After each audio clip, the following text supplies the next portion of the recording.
Las tres potencias más importantes de Asia, aunque Rusia es Eurasia.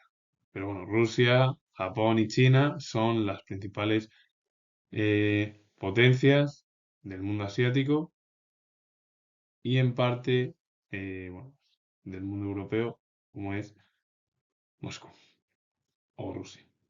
Y las tres son importantes en la política, en la economía y en el ámbito sociocultural, donde han dejado huella en el continente asiático. La filosofía rusa. Maxim Alexeyevich Antonovich fue filósofo ruso. Se relacionó con los materialistas y escribió sobre Darwin, uno de los especialistas más importantes en torno a la evolución de las especies e incluso, bueno, también ahí se puede incorporar, y esto lo digo yo siendo historiador, al ser humano y la fisiología. Y escribió sobre importantes filósofos alemanes, Kant, Hegel y sobre estética. Alexandre Koyev fue filósofo ruso y una de las obras es Los presocráticos, de 1969. Heráclito, eh, mm, Tales de Mileto, Anaximandro, Anaxímenes, bueno, entre varios ejemplos que fueron algunos de ellos contemporáneos del filósofo más importante como fue Sócrates, o bueno, dio lugar a la filosofía occidental con Platón y Aristóteles en Grecia y posteriormente en la filosofía romana con Séneca. Xuanzi o Chuanzu fue filósofo chino, considerado uno de los más singulares pensadores orientales y el seguidor más brillante de Lao Tse. Coetáneo de Mencio, su posición con respecto a Lao Tse en el taoísmo fue semejante a la de Mencio con respecto a Confucio en el confucianismo. Fue indudablemente el más dotado de los prosistas de todo el periodo Zhou. Intérprete de la doctrina naturalista, dirigió los más agudos ataques a Confucio y a su escuela en un estilo lleno de donaire, de irrisión y de irresistible sarcasmo, pero al mismo tiempo de una extremada belleza expresiva. Tal fue la razón de que mereciera ser admirado por todos los estudiosos chinos, incluso por aquellos que no compartían sus propias ideas. Lo que en Lao Tse se expresó como epigramas fue explicado por Xuanzi mediante ágiles ensayos, llenos de anécdotas y de fábulas fantásticas. Y uno de los libros es el libro de Xuanzi o el libro de Chuanzu, un hombre que siguió los dictámenes de la filosofía oriental de Lao Tse, aunque de otra manera mucho más ágil, más amena. E incluso fue crítico con la escuela de Confucio y con el propio pensador, porque Confucio es, para la cultura oriental y sobre todo para China, el pensador o el filósofo más importante de todo el ámbito asiático.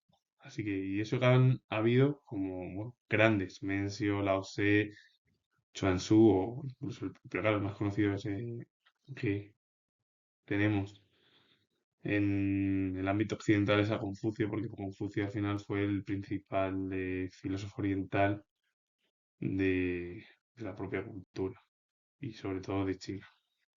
Pero ha habido más filósofos orientales. Y de la filosofía a la literatura china. Du Fu o Tu Fu fue poeta chino. Alcanzó una gran perfección en la técnica del género sí. Escribió poemas de temática social y política, meditaciones y textos autobiográficos. La obra sobre el otoño pertenece a las meditaciones. Un hombre, Du Fu o Tu Fu, que escribió poemas sobre bueno, diversos temas, lo social, lo político, meditaciones, autobiografías. Y Li Po fue poeta chino de inspiración taoísta, considerado junto a Tu Fu el autor más importante de lírica china. Llevó una vida viajera, alegre y disipada. Su poesía fue un canto a los placeres y a la vanidad del mundo. Y una de las obras es Duro es el camino, que el idioma chino es Sudao Nan, que fue una de las obras más importantes del propio escritor chino. Ambos son importantísimos en la cultura oriental literaria. He hablado de la filosofía contemporánea en Rusia, también de la filosofía y de la literatura en la Edad Antigua o en China. Y ahora doy otro salto a la literatura nipona en la Edad Contemporánea. Sina Rinso fue escritor japonés. En sus obras se interrogó acerca del sentido de la existencia. Y la obra El banquete nocturno de 1947, que es Sin Ya no Sin En, cuestión que provenía de las influencias recibidas a través de las lecturas de Kierkegaard y de Nietzsche, dos de los filósofos más importantes del siglo XIX. Uno danés y el otro, Nietzsche, de los más importantes en el ámbito de la cultura germana, como Nietzsche fue alemán. Además de Dostoyevsky, uno de los escritores más importantes en Rusia. En 1951 se convirtió al cristianismo y sus intereses derivaron entonces hacia las relaciones entre el protestantismo y la cultura japonesa. Un hombre que recibió el término existencial o el existencialismo de Kierkegaard, Nietzsche o de Dostoyevsky, los problemas psicológicos también, es decir, el realismo, pero que a partir de la década de los 50 cambió. Y ya se acercó al cristianismo, todos sus problemas derivaron en esas relaciones entre el protestantismo y la cultura japonesa.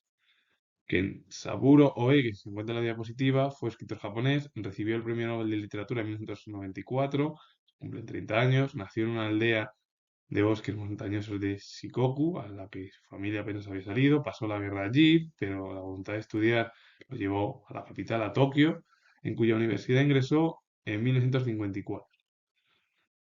Para ello tuvo que perfeccionar su japonés, pues hablaba una variante dialectal propia de la zona. Y la obra es El muchacho que llegó tarde de 1961. Dos escritores importantes de la literatura más reciente de Japón. Y con ello finalizo. Comento que soy historiador y he hablado de filosofía en Rusia, China, de literatura en China y en Japón en diferentes épocas, en la edad contemporánea y en la edad antigua. Y si os ha gustado este vídeo, darle a like, suscribiros, comentar. Repito de nuevo que soy historiador y nos vemos en el próximo vídeo.